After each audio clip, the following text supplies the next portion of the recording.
Hey everybody, Dr. Brenda Whitehead here with Prof Chat Academic Coaching, and today it is all about finals week. Specifically, the do's and the don'ts that can help you make sure that your grades and your mental health stay where you want them to be this week. First, do prioritize self-care. Now, this means making sure you're getting some consistent quality sleep, making sure you're getting decent nutrition, getting some exercise, and making sure that you're giving yourself a bit of time in between the craziness that is finals week to breathe. The don't, on the other hand, deciding that you'll just push through, power on to get through finals week, and then you'll sleep, and then you'll exercise, because then you're on your break and you're sick because you ran down your immune system pushing through finals week, and that's just miserable. Do number 2, plan ahead. Look at your final schedule at least a few weeks ahead of time and check out what you have coming up. Take some time to estimate how much time you think you need to dedicate to each course's final. Also, make sure you're noticing any really heavy days or any really light days during your week so that you can plan accordingly. The don't here, be sure that you remember how crazy the week before finals week often is as well. On many campuses, this pre-finals week is full of papers and projects and presentations, and if you haven't planned ahead of time for that, you could be thrown into finals week in a frenzy.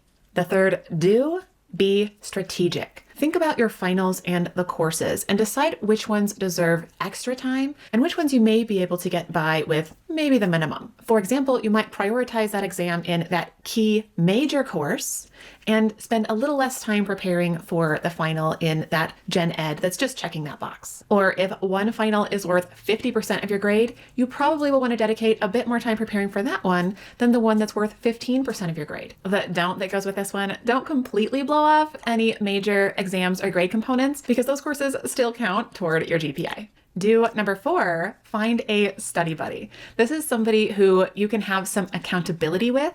Maybe it's a roommate, maybe it's somebody else in your major, and you can work together to make sure you're staying on task, you're making progress, and you just have some companionship and some camaraderie in this craziness that is finals week. The don't here is avoid comparing yourself and your study habits and your exam performance with others, because the comparison game is usually just a recipe for disaster. The 5th and final do, make sure you know exactly where your grade stands before heading into finals week. This gives you a chance to strategize or ask about other options before the night before the exam, which brings us to our don't. Definitely don't be emailing your prof the night before the exam when you do realize where your grade stands, asking for extra credit.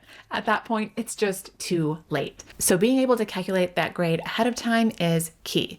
Now, if you're interested in a way to do this easily, I've actually created a free resource that does just that. It is an automatic grade calculator. It's a Google Sheet template where you enter your specific course information and the formulas in that template will calculate your grade for you and can even run what if scenarios so that you know exactly what you need to get on that final to get that A. You can find the link for that in the description or watch this video right up here for a detailed walkthrough. Happy studying, everyone. I wish you all the best as you get into finals week, and I'll see you next time.